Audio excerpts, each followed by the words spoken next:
Hey, good morning, good afternoon, good evening, wherever you are. Scott Luton and Allison Giddens here with you on Supply Chain Now. Welcome to today's live stream. Allison, how you doing?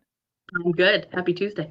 Happy Tuesday. I tell you, we've got a big conversation, and it's great to have you back by popular demand. We had a great buzz episode yesterday, but today, Allison, big show lined up as we're talking about the automation imperative for supply chain professionals, really everyone, right? And we're going to touch on some proven ways to leverage next generation technology to streamline manual tasks out of the supply chain workflow and a whole lot more. Allison, should be a good show, huh? I'm excited. I got a sneak preview. I like it. A sneak peek. Okay, excellent. Excellent. Well, hey, folks, stay tuned as Mark Toffoli and John Gunderson will be joining us momentarily.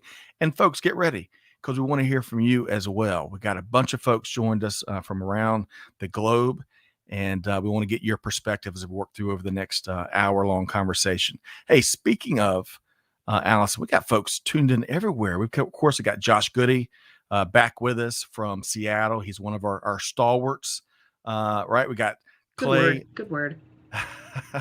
Don't ask me if that's a noun, a pronoun, an adjective, or whatever. No. It's not that show. We're not in that show. That's right. Clay Phillips, Clay the Diesel Phillips, because the engine's always running. Great to see you, Clay. John Peterson from Marietta, Georgia, via LinkedIn. Right down the street from me. That's right. His ears may have been burning earlier. Let's see here. Gary Wood tuned in from Victor, New York, from LinkedIn. Great to see you.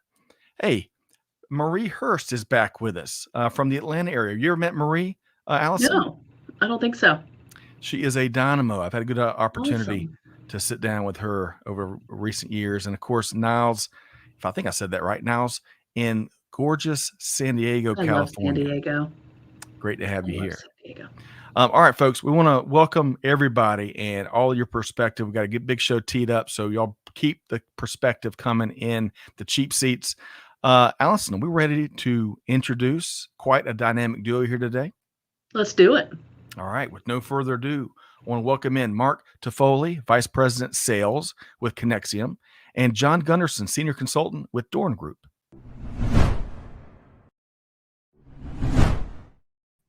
Hey, Mark, how you doing? Very well, thank you, Scott. Appreciate the nice intro. You bet. Great to see you. I've really enjoyed our pre-show conversations. And John, how are you doing? Doing great, Scott. Excited to join. We're glad to have you both. Allison and I have been really excited about today's conversation. John, we're going to save. I know you and I have quite a love for all things farmers market. We'll have to save that to the next episode. But Mark, Allison, and John, what we want to start with, as we have a little fun warm-up question here, is it hit my radar that our friends in the United Kingdom are celebrating National Donut Week this week. So we're just absolutely obligated to join in and celebrate with them. So Mark, I want to start there. What is your favorite all-time donut and where do you get it? So all-time favorite donut is got to be an old-fashioned with that sour cream glaze. Unfortunately, I can't eat them anymore because the wheat gets me, the gluten gets me. So I found a pretty good substitute just about a mile away from here. There's a gluten-free bakery that's got some vanilla donuts with sprinkles on top. So it's a good second. Sprinkles make everything better. They do, Allison. I love that. And hey, before I go to John, folks, let us know. If you're a big donut fan, let us know in the comments where your favorite go-to place is. All right, so John, that's going to be tough to beat what Mark said there. Your thoughts? I love Long John's, I guess probably because of the name, right? And I guess that's why I got hooked on them as a kid. There's a place right down the road from me here in Georgia, in Lawrenceville, called Ray's Donuts. Okay. Walk to it. It's on the other side of the fire station. So you got to get in there early. Otherwise, the firefighters will But as they should. Great place. Yeah, it sounds like it. And as they should get their donuts first. Right, John? Yep, absolutely. All right. And by the way, before I come to you, Allison, Josh says bear claws from Spudnuts in Richland, Washington. How about that? Okay, y'all keep the suggestions coming. All right, Allison, when it comes to donuts, because the UK is celebrating National Donut Week, your favorite go-to? No, wait. Did John say that he has to walk to the donut place? Did you say it's walking distance? See, so then that means you buy 2 donuts because you walked it off. I No, like how you I think. think, I'm here for logic. No, I think that for me, it would have to be kind of a traditional go-to would be those coffee roll donuts at Dunkin' Donuts. It's got a little bit of cinnamon, got a little Okay. glaze. You don't get ripped off. There's no hole in it. So you get like a full pastry. Oh, Allison, I love that. Okay. All So about folks, the value. what's that, Mark? Yes, It's all about the value, right? All about the value. That's exactly. right.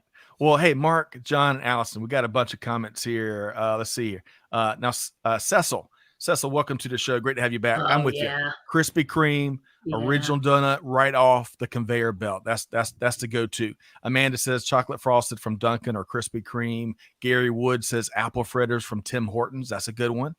And finally, John Peterson, Tip Tops sourdough on Cobb Parkway. Okay, Nice. fellow Atlantan Nice. there, John. All right. So now that we have What about everybody, you, Scott? Wait, we don't have your favorite donut. plain, the original Yeah? Krispy Kreme, right out of the oven, right as it comes off Okay, the conveyor right belt. yeah, Melt melting in the milk. There you mouth. go. Man, as Clay says, hot sign only. Hot sign only. That's right. OG. Krispy So Kreme you gotta OG. get those bags of mini donuts when you go to the fair, right? Right, man, and that's why you go to the fair these days, right? It's for the cuisine and all the good food. All right, so we got a lot to get to here today, and man, thanks to all the folks are playing right along with their favorite donuts. Y'all keep them coming in. But I want to move over John, Mark, and Allison to kind of while we're all here. And I want to start by level setting a bit. And John, I'm going to start with you. You and Mark both have been out in the industry doing big things for quite some time. We've got the 2-decade rule here. We never spell anything with specificity over 2 decades. But y'all been doing big things for a while. You work with business leaders across the globe. What are some of those top priorities you're seeing right now from business leadership, John? Well, I'd say the number one thing is, and we're going to talk about it a lot today, is it's tied to labor, right? It's really hard to get experienced labor to manage your supply chain properly. You got great people, but less experienced as time goes on. And the need to automate as much as humanly possible every year it grows expenentially. So how do you automate tasks that a human used to do in a way to make your supply chain more efficient? It's been a problem my entire distribution career, all the stops I've been at. It's a problem for everybody that I deal with today. And John, when you say your entire distribution career, that has been that's a lot of experience you've had there, almost 2 decades. Is that right, John? Yeah, we longer than 2 decades. I like how you sort of shorten that. We capped it. Yeah. All right, that's a good starting point, John. Mark, let's move over to you. I know you have been out on the business trail globally here lately, but tell us, what are business leaders prioritizing right now, Mark? I think more than ever, they're using customer experience as their North Star. So if you look at, whether you're in a competitive industry or not, at the end of the day, with all the disruptions that's gone on the world around us, your one North Star, if you set customer experience as that North Star of, are we doing it right or wrong? That's certainly been the big focus that I've been hearing. And I guess the other one that I've been hearing a little bit of, more of lately, is a focus on compliance. So are we complying with our internal policies? Are we complying with contractual requirements? Are we complying with regulation? And how are we tracking that? So more effort going into that focus as well. Well said, Mark. I spent some time, Allison, I'm coming to you next for your quick commentary, but I spent some time last week, fireside chat with an executive from a major retailer. And he's really passionate about improving the customer experience and the employee experience. And his quote was basically, if you do those things, more often than not, it's great for the business. So Mark, great points there. Allison, your thoughts on what we just heard from Mark and John? Yeah, no, that resonates a lot with me. That's what I'm hearing across the manufacturing sector, especially the labor challenges, particularly. How can we do more, or at least do the same with far fewer people? And then to the compliance topic, oh gosh, you're singing my song. And the fascination I have with the compliance piece is, as more and more layers of complexity to these compliance requirements and regulations, whether it's internal or external from our customers, you're layering things, and it's really hard to keep up with which pieces conflict with another. because they don't all play nice in the sandbox sometimes, Allison. It's like No. excellent point. All right. So what are we doing about all this? And that's where, Mark, we're going to circle back to you, where the automation imperative enters. We've had some fascinating conversations pre-show about some of the cool things you and the Conexium team are doing out there with big companies, small companies, all points in between. But tell us more, Mark, about the automation imperative. Well, as John mentioned in his opening comments, that it's difficult to get experienced staff. Hiring in general is really difficult in today's market. And so if you can't hire and you have more demands than you have current staff for, or are forecasting more demand than you have staff for, let's say you're planning to grow your business, then how do you fulfill those needs? And if you can't hire to fulfill the needs, then you have an imperative to automate what you can so that people can do what can't be automated. Yes. Yes. Very eloquent there. Supply chain Shakespeare is what we call that sometimes here, Mark. I love that. Empowering your. Wow. That's, I don't know. I'm not sure. I think on the resume. I'll not be able to live up to that now. Well, good stuff. So, John, what would you add to the automation imperative as Mark just laid out there? Yeah, I think Mark really touched on it. You have to understand that the customer experience is changing, right? I mean, distribution and manufacturing used to be fairly simple when I first got started. I mean, right. I was taught that a distributor's role was to take the big boxes that come in, put them on the shelf, and then ship them out in smaller boxes. That was our role. So, it was pretty easier 20 years ago because you were the main delivery vehicle. You were also, it was a more simple business. Well, today the customer expects seamless channel from the manufacturer all the way to the delivery point. They don't really care who's screwing up. If somebody's screwing up, somebody's going to hear about it. So you have to automate some of the things that were what I call manual tasks, and I've worked with Conexium twice as a customer in my distribution career and also with them since then.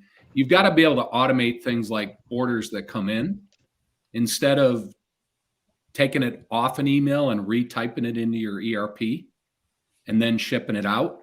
You've got to be able to seamlessly have those two things connect, the order from the customer to your ERP. Because every time that you make a mistake, enter in an order, when one number off a 24 item part number, you're going to hear about it and it costs you money. So I think it really is imperative that distributors and manufacturers seamlessly integrate the supply chain all the way to the end customer. Well said, John. I just had some of my nightmare scenarios from my metal stamping days with some of those engineering reviews flashback between my ears. But you're right. And Allison, expectations, as Mark and John both are kind of speaking to, expectations have evolved in years. Complexity has evolved. Empowering our people to do more valuable work has also evolved. Allison, your quick comments here. I think that the bar has been set a lot higher, right? Customer expectations. It used to be one thing, and you could tell your friends that you liked or you didn't like a certain brand, and eventually you just there was brand loyalty to you. But now with social media and with word being able to spread so much quicker, that customer expectation is set a lot higher. There's a great book called The Checklist Manifesto by Atul Gawande. Atul Gawande is a surgeon, and his whole point is if we can learn to create these checklists that simplify the process, that we can get onto the harder stuff. And I think that's really where the automation piece comes in. If we can learn to automate the no-brainer stuff, the stuff that trips us up and doesn't allow us to work on the more complex stuff, then if we can learn the easy stuff, then it leaves our brain all that much more room and resources to be able to do the really, really tough stuff to set us apart from everybody else. It really is all about the stuff, Allison. It's all about the stuff, right? That's technical, actually. That's a very technical term. Look it up.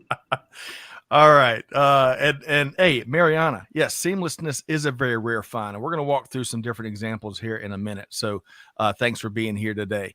All right. So let's talk about document processing and the management that's required in powering global supply chain forward, because it can be a quite a tidal wave, a massive tidal wave. And we've all heard the phrase, supply chain is the details. However, more and more companies are leveraging AI enhanced document automation, which can address key points very successfully and effectively. And this is where we want to walk through some of these areas. We got 4 areas that can represent pain points in the business that we want to walk through here. And John, I want to start with you with the labor environment. That's kind of where you started your opening comments. Tell us more here. Yeah, I think, Scott, just add on what you just said, and what Allison and I said earlier, I thought was really unique. It's becoming less about the personal relationship in this business and more about the transaction. So in general, we don't have to be best friends anymore as long as I can get a good outcome in the transaction that I have. So that's how the business is changing. I'm not saying that relationships aren't still important, but the transaction, the seamless transaction, is paramount and growing every day. So in the labor environment, you really want to be able to automate tasks that can be done so that your human assets can be applied to things that are of true value. So for example, answering a phone to take an order, okay? Probably something that you want to automate as much as possible. Helping track down proof of delivery or invoices, statements, all things you want to automate. The customer themselves wants to automate that themselves. They don't want to call you anymore in general for those things. They want to be able to self-serve that. The benefit to you as a manufacturer and a distributor is you're freeing people up to really adding value. Instead of, hey, you want 6 of those? How can I help you troubleshoot a problem? That's the way you got to think about it as a business. John, I love that. And you're so true. Going back about halfway through your response, Mark and Allison, I wonder if this resonates with y'all. I text with my mom more perhaps than I talk with her, because folks want to text. They want to send it in. They want to make it simple. And John, that's dead on. That's how society has evolved, right? Mark, what else would you add when we talk about the labor environment? Well, I mean, I think if, to John's point about transactional, I think it's about trust. So people want to trust their interactions and transactions. So relationships were a great way to learn and earn trust. If you did business with people over a number of years, you got trust. But at the end of the day, when you look at all of the disruptions that have happened in our supply chain recently, trusting that what the outcome is going to be is a direct impact. And this probably leads into our next, topic, but direct impact on customer experience, because if the goods don't arrive, the product can't be built. If the product can't be built, it won't ship. If it doesn't ship, the customer's never going to get it. So that's right. And they will not be happy, Mark. Excellent point. Allison, what else would you add when it comes to some of the comments that Mark and John have shared around the labor environment and what we want out there as customers and consumers and even team members? I feel you, John. There was an email I sent yesterday asking for an order status for something I ordered online, and the person responded, "You can call us between the hours of this and this." I looked at my husband and I said, "I'm not interested. I think I'll just wait on it." Oh, I love that, Allison. And we learned so much, to your point, being consumers, that we can apply as being practitioners. So I love that. All right, let me share a couple quick comments before we move on to the enhanced competitive advantage. John says, hey, while end-to-end visibility was a quickly growing need pre-pandemic, it seems to have accelerated during and post-pandemic. Now this visibility is less of a need and want and more of a must-have, table stakes, I'll call it, John, for a satisfying customer experience. Excellent point. And then get this from Josh, talking about the automation imperative. I'm going to read this so we don't cut off John and Mark. Between The Economist, Foreign Affairs, and the reports shared on this show, I get an abundance of information that I used to be able to emphasize with suppliers. But automation for ordering has been a massive sanity and anxiety saver, especially since the beginning of COVID. Josh, excellent points there. All right. So, Mark, let's shift gears. Let's talk about the enhanced competitive advantage. Mark. Sure. So if you think about industries and competitive environments where you're not a sole source or a unique piece of IP or product specialty, what differentiates you from your competitors? Well, it's experience you can give your customers. If you have, and the two biggest factors we hear about exceptional customer experience is on time, in full, when expected, right? Right. Mhm. So if you talk about the order entry process, then it is speed and accuracy of getting that order into the system so that our fulfillment team have a chance of delivering. Now, one of our customers has automated their order entry process through our service, and they have automated their picking function through robotic factory.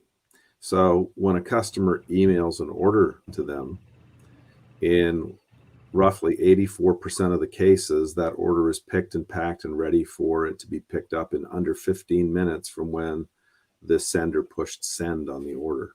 Man, That is an exceptional That's customer cool. experience. And they see when they deploy at that level that those customers are stickier, and those customers tend to order more from them. So if they were, somewhere on that A, B, C, supplier assessment, they're moving up in the assessment and getting more of that wallet share. Mark, I love that. And, one of the things I gathered as I was doing my own due diligence is y'all worked with a $2.5 billion global chemical company, and you enabled them to stop manually processing 400,000 POs. I can only imagine how that helped the team and improved the customer experience. One other quick comment before we move forward. The Anna McGovern is with us here today. Anna, I hope this finds you well. It's been too long. She goes back to that trust that we were talking about earlier. And she says, and due to lack of trust, customers stockpile inventory and then destock, leading to soft demand.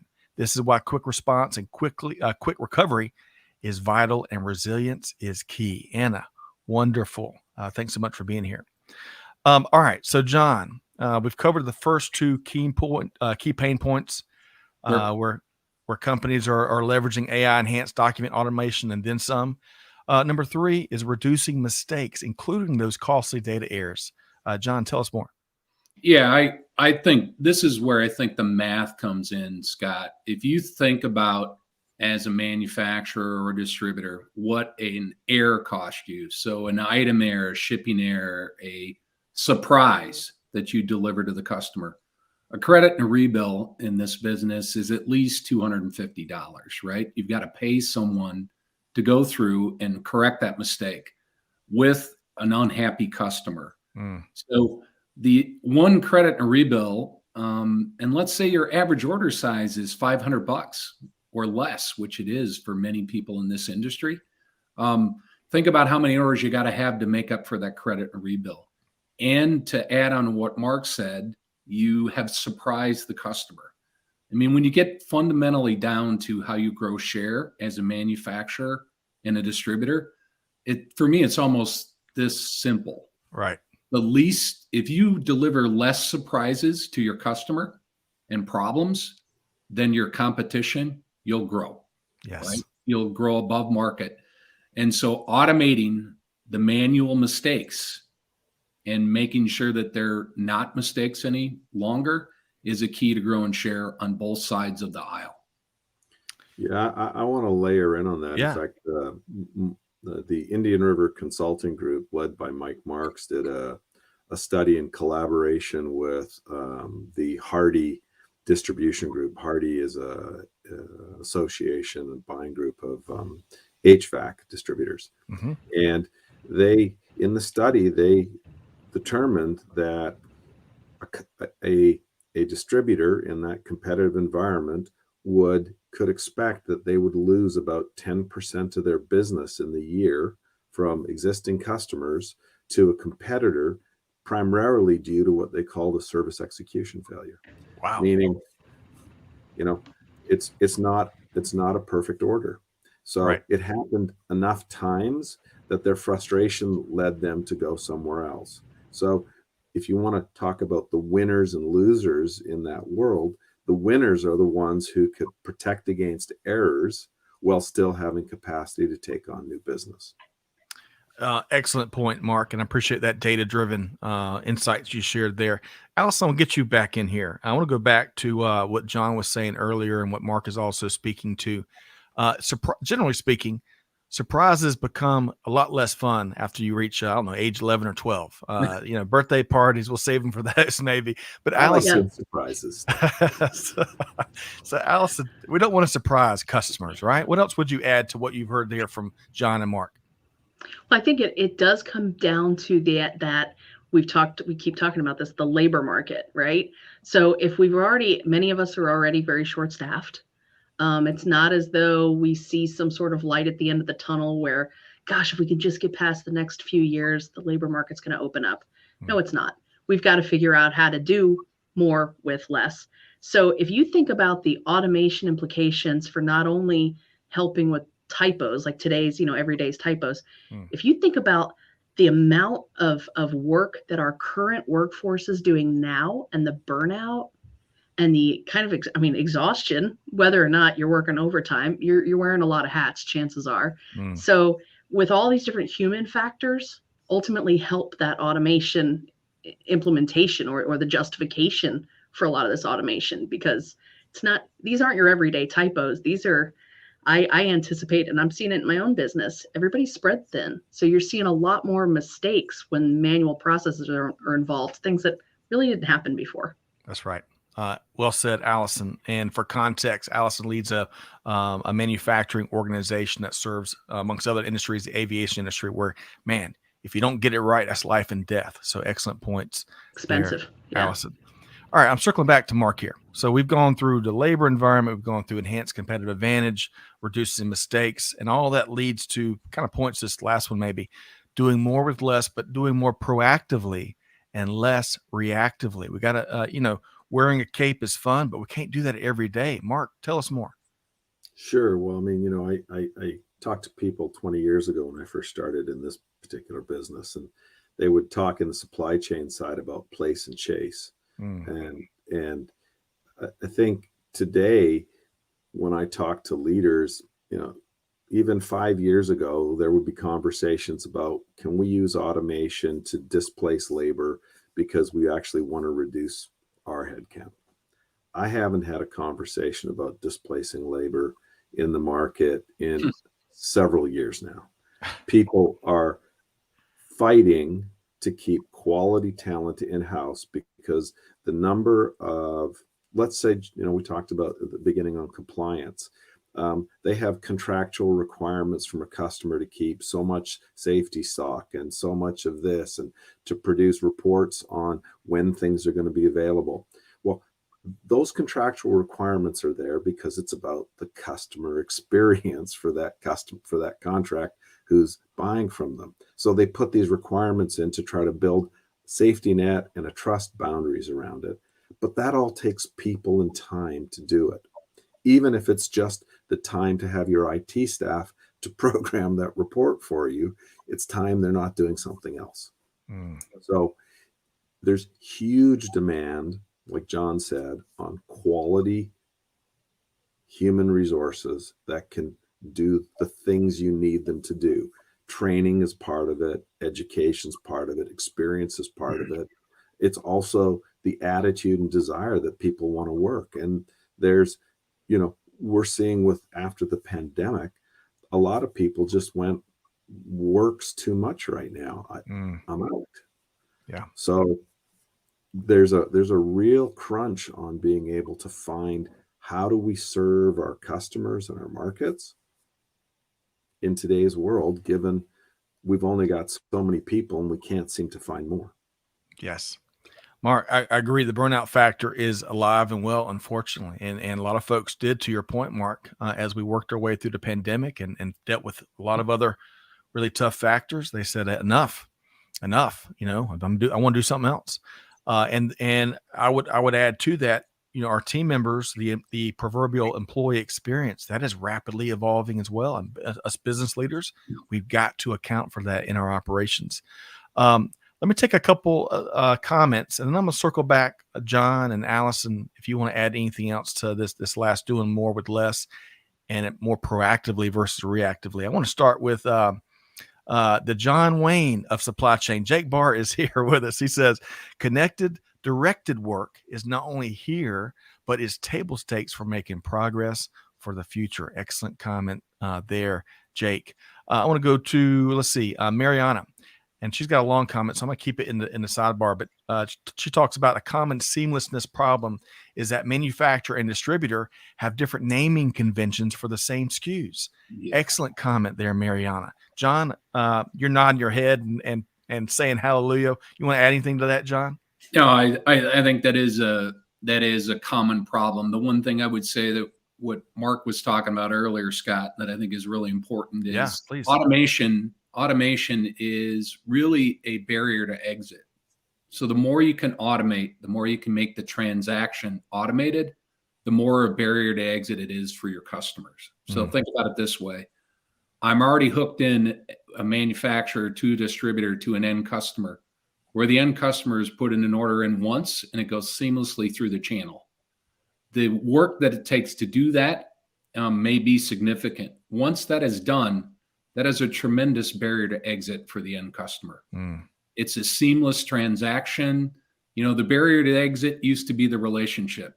Today, it's the transaction. Excellent points there, John and Mark. Allison. I did like that. I'm just Mark. going to come back on Joanna's Please. comment.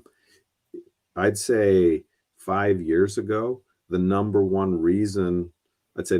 two reason we saw challenges in getting transactions automated was the master data catalog issue, where the buyer's catalog was different than the seller's catalog for the same item. So, you know, it was the Tower of Babel. They couldn't talk. Fortunately, we've made a lot of progress in that area, not through synchronization, but through translations to be able to translate A into B. Yeah, excellent point, Mark.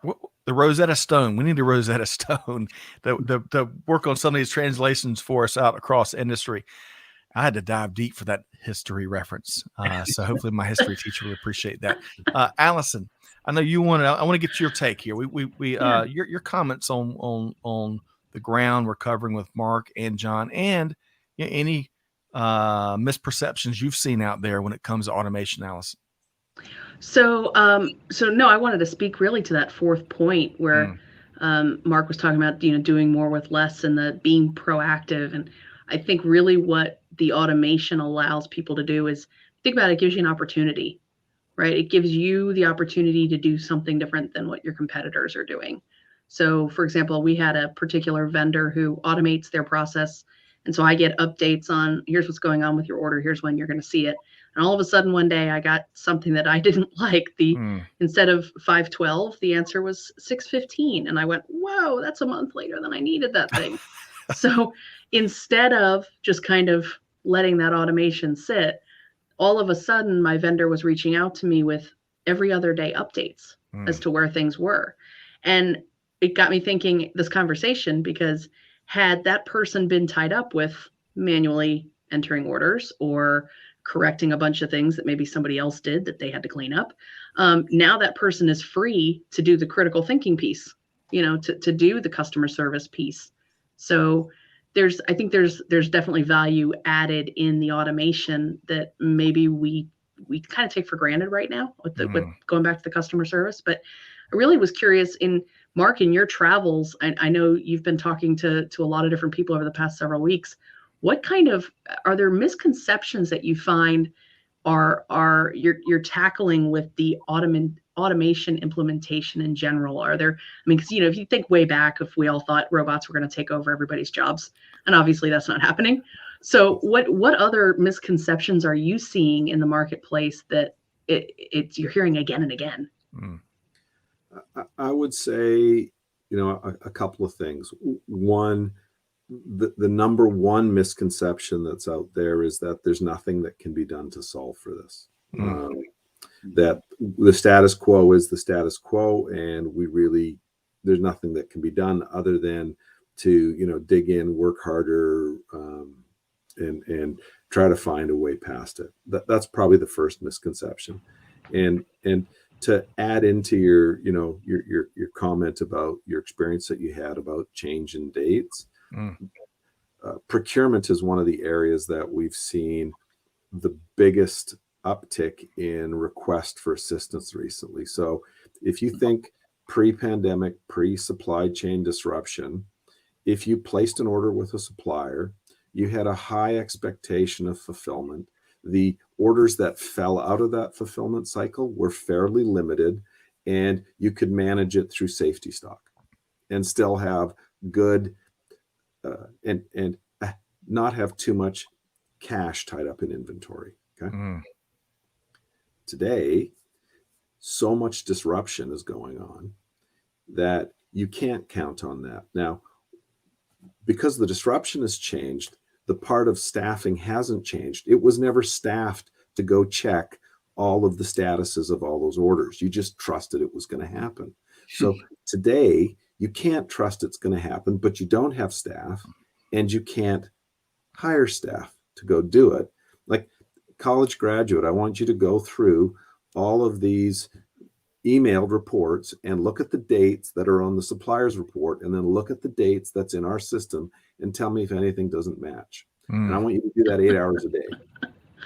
Oh my God. And oh, by the way, you have to remember some context that this supplier is never on time and this one is this. And yeah. Right. Yeah. Would you like to come work for us? TPS reports is what I'm hearing there. Yeah, we Mark. need covers on all your TPS reports. One of the biggest use cases uptakes is, can you help us find a way to extract what's in those email documents and determine if it's synchronized with my system and let me know if there's a problem. Otherwise, just check the box and let it go. Yes. Mark, you touch on, generally speaking, I think folks want, as the employee experience, as the workforce out there has continued to evolve in what they want more meaningful, purposeful work that adds value to the enterprise, and they want to know where they factor in there. And so, Mark, I love that example. And speaking of, I think you alluded to this example. And Mark, in just a second, we're going to go around. We got a little extra time, so I'm going to come to John and Allison for a final thought before we make sure everyone knows, Mark, what Conexium does, and then we're going to talk about some resources you brought to the table. But I had a lot of fun in the pre-show getting to know you and your team better, Mark. And I think you alluded to this example. Y'all worked with a Fortune 100 company where you eliminated $3.8 million in manual data entry costs. And for the 6,000 customers, order processing went from hours and hours to less than 5 minutes. Holy cow. Now, John, that's what we want pretty much as customers these days, right? So, John, speak to that or give us your final thought here before we kind of start moving into wrap-up mode. Yeah, I mean, we talked a little bit about it earlier, Scott. The more time you take away from your team as order takers and put into order making, the better off you are. So, if you can automate an order directly from the end customer into your system to the manufacturer, it is really breakthrough. And somebody mentioned it earlier in a comment. I mean, we're in distribution. So you've got like really long part numbers with numbers and letters that sometimes are 24, 28 characters long. Yes. With variations. So the amount of errors that happen, the longer you have to type, grows, right? So if you can, what I would call, automate that portion of the process, you're really creating yourself a competitive advantage with the end customer and also your manufacturer partners as a distributor. But as a manufacturer, you want to work with distributors who can do that. Yes, John, well said. And I'm going to blatantly steal your t-shirtism you just dropped on us here. From order takers to order makers. Raise your hand. I'd much rather be an order maker, right, and create value and have the freedom to use my tribal knowledge and expertise I've gained, especially if I've been with the organization for quite some time, to go the extra mile with the customer and trust that we can automate a lot of blocking and tackling that you, John and Mark, both have spoken to here today. All right, Allison, before we circle back to Mark and make sure everyone understands what Conexium does, your final thought, Allison. It all comes back to the labor market for sure.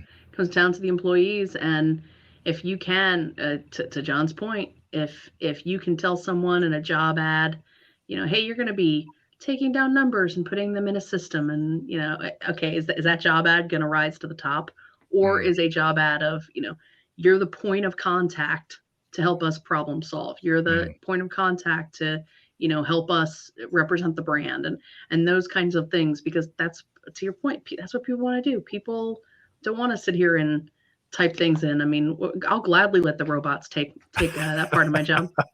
Well, and look at this, Mariana, Marcus, you were sharing that example of sitting down and looking through all that data tediously.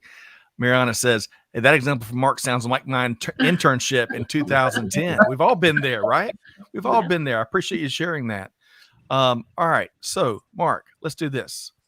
We've got some resources we're going to offer up in just a second. But first, we like to get real clear. I think we've been kind of foreshadowing some of the things that Conexium does here. But Mark, in a nutshell, tell us more about what Conexium does for your customers. Sure, thank you. Conexium takes trade transactions like customer purchase orders that you're going to turn into a sales order in your business, or a supplier acknowledgement of that they got your order and when they're going to deliver it to you, or a supplier invoice. And it takes those transactions, typically delivered by email, and as a PDF attached to an email is the most common case. And we automate the processing of those into your system of record, typically your ERP system, but then sometimes it might be your CRM or your other order management system, without anyone having to touch them. So our customers, when successful, typically get to about an 80% touchless rate, where about 20% of those transactions have real business issues that someone needs to look at. So the order isn't going to arrive when expected, and that's going to cause me a delivery problem. So I need to know about that. That's not something I can do.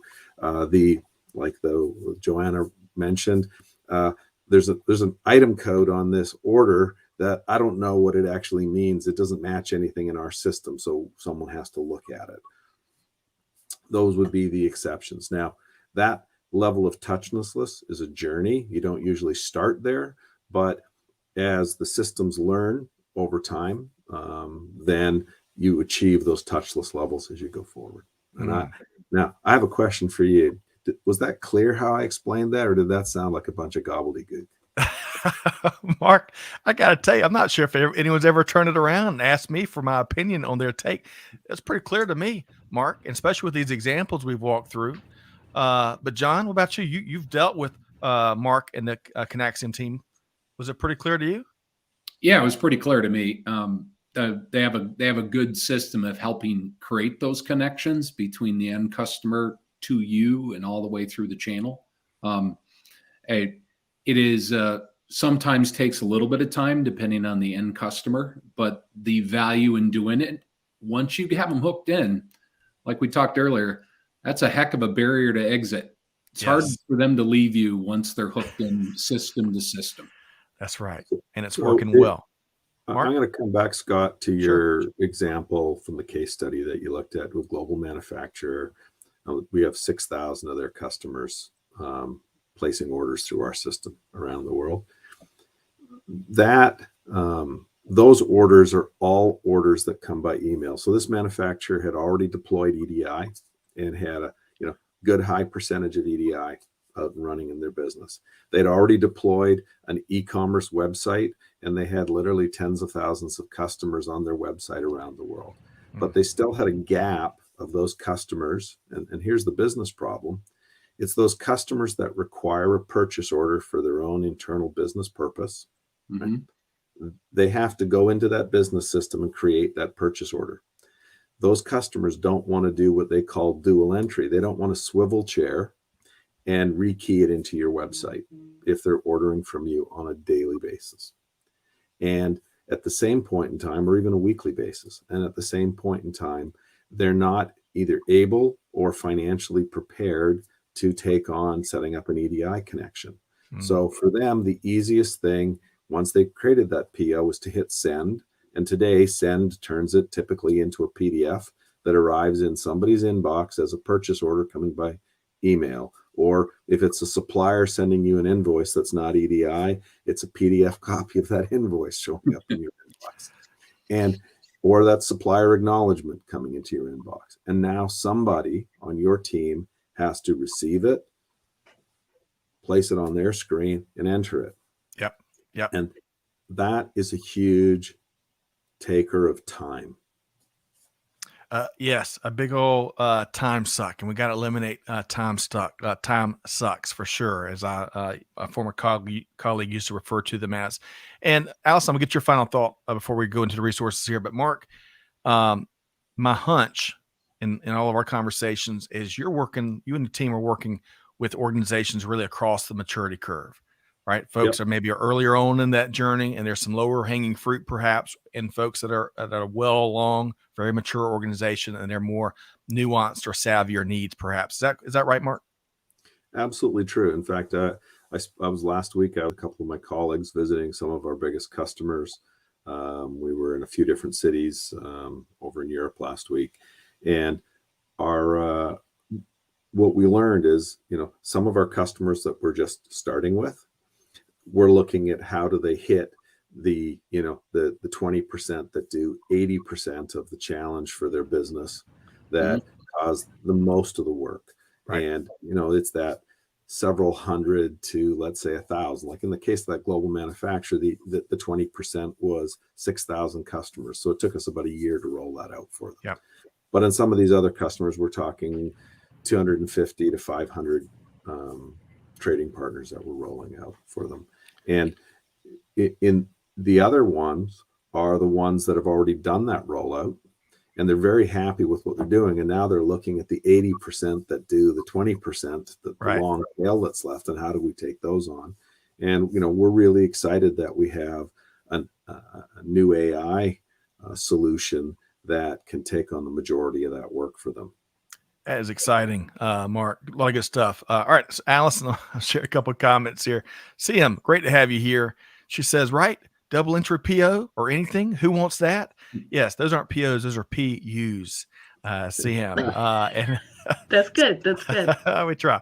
Hey, Steve Green, appreciate that. Great insight. Thanks so much for presenting, he says. Really appreciate that. All right, so Allison, there's always opportunity, right? There's always opportunity, no matter where you are across the maturity curve. Your final thought before we offer up these resources to our audience. These are really good talking points, because it's really, sometimes for me at least, when I'm talking about these kind of automation topics, it's hard to visualize, it's hard to conceptualize, because if you don't have an example kind of in your own environment, your own framework that you're used to, it's hard to think. I think back to Mark's point on a misconception of thinking, oh, there's nothing that I can automate. Right. I was sitting in the beginning of this conversation trying to go through my head, like, okay, what things could I automate that I'm not already? And I found my own mind blocks, my own, oh, well, that's proprietary software. Well, there are pieces. And to Mark's point, you don't overnight become automated. Someone in the comments mentioned too, that it's a process, little bits here and there. So if you're better tomorrow than you were yesterday, then that's an improvement. So over time, I think that's key. And that's just been a really good conversation. Love that, Allison. Incremental change for the better. All right. I'm going to build on that with Allison. In fact, the other thing that we hear is people looking for that one magic bullet that's going to solve all their problems. And, it's been 21 years now that I've been in this space, in this industry, and there is no one magic bullet. We're not a magic bullet for all of it. We serve a specified need for those emailed transactions. Yep. Okay? Well, that's a perfect segue, Mark. Yes. Perfect segue. Nice. Because we don't want folks out there taking my word for it, or Allison's word for it, or even John's word for it, who's dealt with Mark and the team. We've got two resources here. First up, kick the tires. Hey, check out a demo with the Conexium platform to see how it could impact your business. Mark, why should folks do that? Well, we don't, like you said, we don't want people to take our word for it. And in fact, it's often really difficult and to imagine how this could work for you. And in fact, one of the things that we've learned is we don't want to necessarily show you a demo that has been canned and prepared and everything's going to work. We want to take your examples, documents from your business, and run them through our platform in a demo mode. and let you evaluate for yourself whether this would be a good fit for you or not. We're not looking to determine if it's a fit. You know if it's a fit or not. We're looking to facilitate that conversation. Really appreciate that. And folks, you're one click away. You can check the link out there and connect with Mark and the Conexium team to check out your demo. And then secondly, I love calculators, Allison, John, and Mark. You can check out via the second link, the value calculator from the Conexium team to see how much you could save, or even worse, how much doing nothing might cost your organization. So check that out. And we've got the link here for you to do so. That calculator is really cool too, because I was playing with it. You see the number of errors, and you see the cost of personnel, and the correlation between some things. It's frightening. I mean, it's good. It's frightening. I mean, it's good. I love that, Allison. Kind of way, right? What was that, Mark? It's good in a haunted house kind of way. Yeah, it's that meme with the guy with the little dog sitting in the fire all around him. Everything's fine. It's fine. We're all that is humorous, and we get a good chuckle out of it. But the real universal truth that it presents is we've got to be honest with ourselves from a data-driven perspective of things that we active and deliberate decisions we make and what they cost the business, and those deliberately made non-decisions we make and what that costs the business, right? And it sounds like taking a demo with Mark and the team and checking out that value calculator might be some ways to tackle those gaps. All right, so John, if I can bring you back in, because again, you've got the voice of the customer here, and that is such a powerful thing on these kind of conversations. You would encourage folks to check out a demo. Is that where you started one of your previous times working with Mark and the team? Yes. I would also say that the technology over time has changed. So, I think one important thing to think about if you're a channel partner in this is you're in a constantly moving and evolving environment. So every day the manufacturer is determining who they're going to market with. They're optimizing their distribution channel. They're adding, they're deleting. As a distributor, you're adding and deleting every day, right? Manufacturer partners. The end customer is changing who they buy from every day.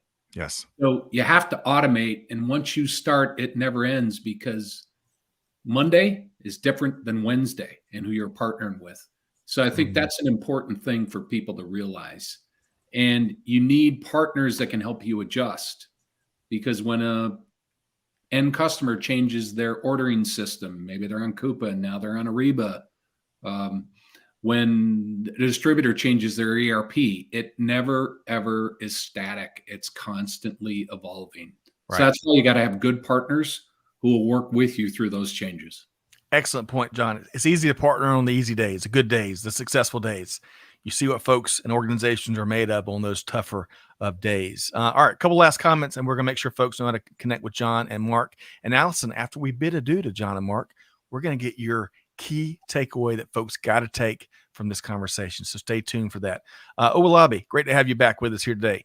Says interoperability of customer systems with those of suppliers could be a challenge automation, but not insurmountable. Absolutely, Owalabi. And Dr. LeGriffin, hey, I appreciate this. She's going to definitely check out the Conexium program. Appreciate that. And great to have you here today. All right, so let's do this. Mark, I think folks got a good idea of how to plug in and connect with you and the team, but what else would you add? So Mark Toffoli, Vice President Sales with Conexium. How can folks connect with you, Mark?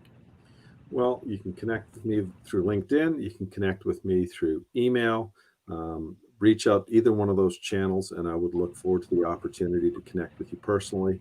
And I really appreciate the audience taking the time to hang out with us today. It was a good conversation. Completely agree. And beyond, if you want to connect with Mark, beyond all the automation and business leadership to compare notes on, he can tell you about his wonderful trip meeting customers and prospects in Europe. And there are some good memories to be shared there, Mark. So thanks for your time. And John Gunderson, Senior Consultant with Dorn Group. Let's make sure folks know how to connect with you. I would basically just echo what Mark said. email, LinkedIn, reach out if you have any questions. You can also find me at farmers markets in Georgia. Okay. So I love that. And John, we're going to meet up, whether it's my neck of the woods, your neck of the woods, or somewhere else. I love this time of year as farmers markets are about to be real vibrant with locally grown produce. So big thanks to John Gunderson. Thank you, John. thank you. And Mark Toffoli, big thanks to you and your team here today. We will look forward to having you back again soon. Thank you. The pleasure was ours. You bet. All right, Mark, John, y'all have a great rest of your day. Thank you.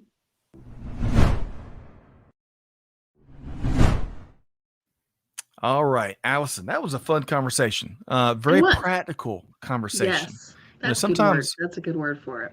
Yeah, sometimes, I don't know about you, we have these conversations, they get really theoretical, really, they're over the altitude of a lot of especially me listening in, right? Same. Making eyes grow back. I thought there was a lot of practicality in this conversation here today, and I want to share a couple things here before we get your key takeaway. Let's see. CM loved no siding back. I think she's saying no backsliding, basically, is what I think CM is saying. It's never static. That's right. Yeah. Mariana says barrier to exit used to be the relationship. Now it's the ease of the transaction. Excellent point there, ma'am, Mariana. All right. So Allison, we covered a lot of ground. We did. A lot of good stuff. A lot of and stuff, I think, is one of the terms of the day. Stuff. But if that's right. Where's my stuff? Very technical. Very it actually stands. It's abbreviation to something that I can't pronounce. Okay. So Allison, as a fellow practitioner, we've heard a lot of conversations here over the years. What is, if you had to pull people to one thing they heard here from Mark and John today, that is a lot of good news and good stuff, what would that be, Allison?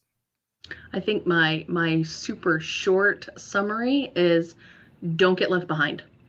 So I think that a lot of this, it's very, it's easy to say, oh yeah, I'll automate stuff later. I'll put it on my 2025 budget, or, I'll keep watching this AI stuff, see. Mm-hmm. But I think that this is the opportunity, and whatever you end up automating, I talking to a friend of mine, they said it's kind of like a drug where you automate something and then all of a sudden something else in your business, you're like, oh, I did that over here, I could do it over here too. So, and then you look at everyone else who's remained manual and they're struggling for lots of different reasons. So it's a matter of just don't get left behind. That's right.